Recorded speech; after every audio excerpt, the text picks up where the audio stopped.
Asking me what I'm mixed with is offensive because why do you think I'm mixed with something? Just a reminder that Black women grow long hair. Whew, baby. That comment section is raggedy. Do you hear me? Because why are there a whole bunch of Black women in the comment section basically saying the only reason why she has long hair is because she's mixed? Like brown-skinned women can't grow long hair or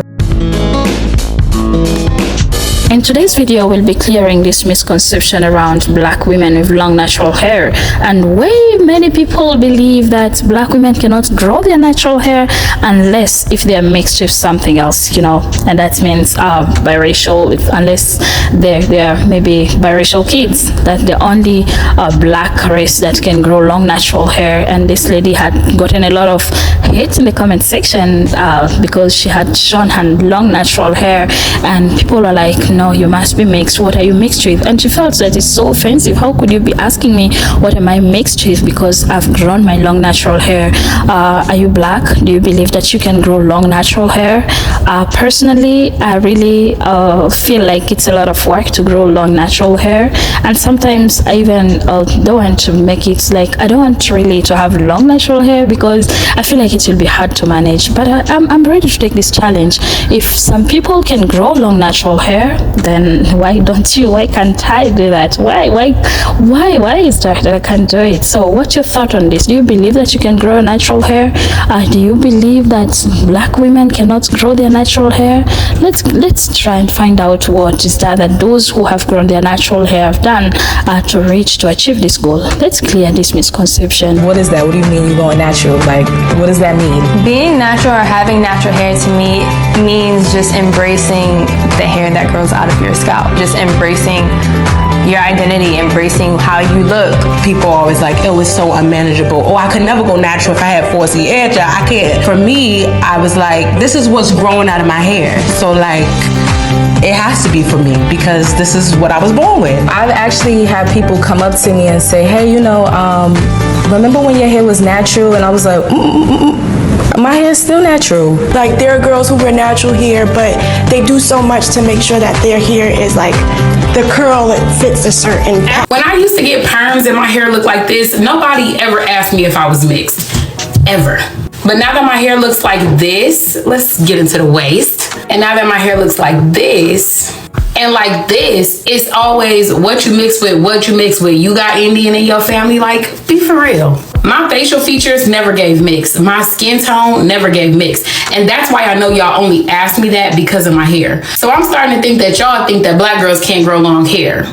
And that's offensive. I'm about to sit here with this steam cap on my head for 30 minutes. That type of dedication deserves credit. A month or two ago, a dark-skinned Black girl came on here saying how people always ask her what she's mixed with, and y'all sent her video over to Twitter for her to get chewed up. And I'm not understanding why, because me as a dark-skinned Black girl, I get asked that all the time. If you ever watch me on live doing my hair, the comments are always coming in. What are you mixed with? All it means I don't look like I'm mixed with anything, and I hate that question, but y'all can't be mad because people ask that. I was about to talk about my hair in this picture, but the waistline, my God. I'm just playing, y'all, but be for real though. Black girls can grow long hair. We can and we do. So stop asking us that. If you are a Black girl struggling to grow your hair past your shoulders, I'm here to tell you to please don't get discouraged and think that your hair cannot grow. This was me a few short years ago before I was able to reach this length, and I'm going to tell you today how I did it. I was exactly where you are until I learned these next 3 things that I had to master in order to get the hair health and length that I have today. Number 1 is probably the most important because I feel like everything starts in the mind. I had to change the way that I was thinking about my hair. I also learned how to think smarter and not harder when it came to my hair. Sometimes we can just get in our heads about a lot of things and think that our hair can't meet our desires or expectations, and this is the last thing that you want to think about your hair when you're trying to achieve those hair goals. Number 2, I learned my unique hair profile, which I call a hair identity. This identity tells you a lot about your hair and what exactly you need to be doing in order to care for it.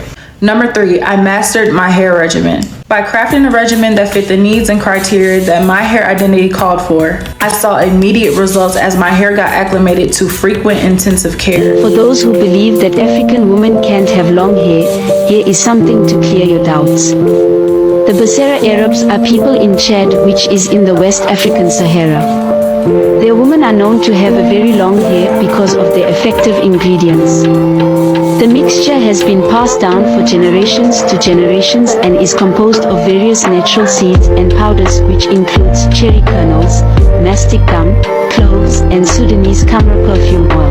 The ingredients are being grounded and then roasted. Then you sift it until in powder form. This final mixture is called chebi powder. Want to see my hair growth method? Sis, here it is. I want you to know I practice what I preach. Here is a length retention lesson. You see how this is wrapped around this? Boom. That's what I do. And I'll show you a demo of like how it gets done. Yeah. So we have a twist. Take our bobby pin and we put it through the middle. You twist it around until you get to the end. You tuck it, and that's how you protect your ends. It's so crucial for type 4 naturals. Okay. So maybe it's just me, but has anybody else noticed that when you get on natural hair TikTok, it's always somebody talking about, yeah, I grew my hair waist length in 6 months using this hair growth oil, and it's their product. I get it, sis, promote your business. But these oils that they're making in their kitchen is not necessarily making their hair grow faster. It's helping them retain length. I don't do hot oil treatments. I don't do scalp massages. I don't do all this extra stuff because I don't have the time. I just don't. I work full time. I don't have the time to do it. I have a basic routine, and I'm going to show y'all my hair in a year and how much it's grown with a basic routine, basic products. You ain't need to go out here and spend $30 on a bottle of shampoo, okay? My hair in 2022, short bob. Obviously need my ends cut, but this is 2023. Armpit length. You don't have to go out here and buy super expensive products or follow a super complex routine to get hair growth. And mind you, I use heat. Trim your ends, moisturize your hair, and deep condition. That's all I did. Okay, so first of all, accept your hair for what it looks like and what it is. 4C hair would never look like 3B or 3A hair, and that's fine. Secondly, you want to follow people who have similar hair textures, like similar curl patterns and similar lengths of hair as you for inspiration. Obviously, when you start to see those people rocking their hair confidently and trying out new hairstyles, it helps you also see like the beauty in your hair texture. Lastly, literally just wear your hair out. It starts one day at a time. If you're not feeling super confident, you can go for extensions and match your hair texture just for a bit of volume or length, but literally just do it. This lady has just mentioned something very important that has to do with the texture of your hair. So you should know the texture of your hair for you to be able to maintain the growth, the length of your hair. So it's important to know so that you don't apply the wrong method to the right method to the wrong hair. So it's going to be successful. So it's important for you to know the texture of your hair and apply that. But how do we deal with this stigma around What is your biggest insecurity? Probably my hair. Why your hair? You know, because of like the society we live in and like how like it's like made us black people think our hair is like unpresentable and ugly compared to like your fellow white person or something. In my school, they had this big thing about like how hair should like look normal and then I was like, oh, what do you mean by like normal hair? And they were like, oh, like something like your hair is not that quite, it's not normal. Sometimes I really like my hair and sometimes I don't. Like I kind of feel like I want to start over and just like cut it. How do you deal with people who are like making fun of your hair, telling you that you shouldn't wear your hair like this in public? I laugh. Growing up in art class, I feel like I excelled a lot because it was just like anything where I could create, like that's why this comes natural to me. People kind of looked at me like, why is she doing so much? She's so extra, like all those things. And for a long period of time in school, I kind of stopped like expressing myself through that way. So then I got to a point of just realizing like, why am I holding myself back because of what other people think? Because whether you do it, they have an opinion. If you don't do it, they have an opinion. So it's like, when am I going to start living for myself? When am I just going to start being like myself? And, you know, yeah, there are a lot of hate comments, and sometimes it doesn't just have to do with my hair. It's like just about looks, which you can't even control. Like, this is my genetics. This is how I was born. Like, I don't know what else you want me to do. I was just born like this. Like, my mind mind thinks like this. I am the happiest when I do these things. Like, this is just me. This next clip has a very important aspect to this video, so it's very important that you listen carefully, and there has to be a mind shift even in our minds as African black people, how we think concerning black people are the only people that go around making sure everyone knows they have white in their family. They have white in their blood. They got a grandma that could pass for white. These are black people doing this. The question is why?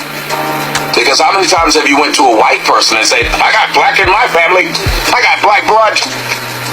You don't. So why are blacks so eager to accept whites and then act like they're so revolutionary to be against whites?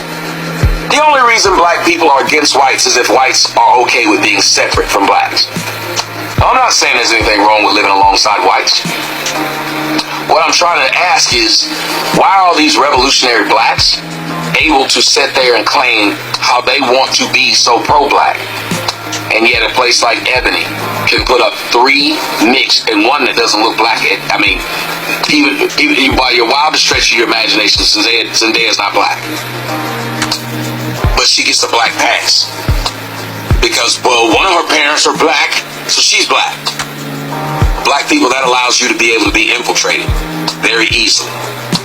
The Italian mob would not let you become a boss, and your family lineage could not be traced back to the old country. Yet black folks will claim that they're in a revolutionary state. And you'll hear somebody like Zendaya and Harry Belafonte and this Jesse guy claim that they're tired of seeing blacks get shot. Well, let me tell you something, Zendaya. Let me tell you something, Harry Belafonte. Let me tell you something, Jesse. They're shooting the ones that look like me.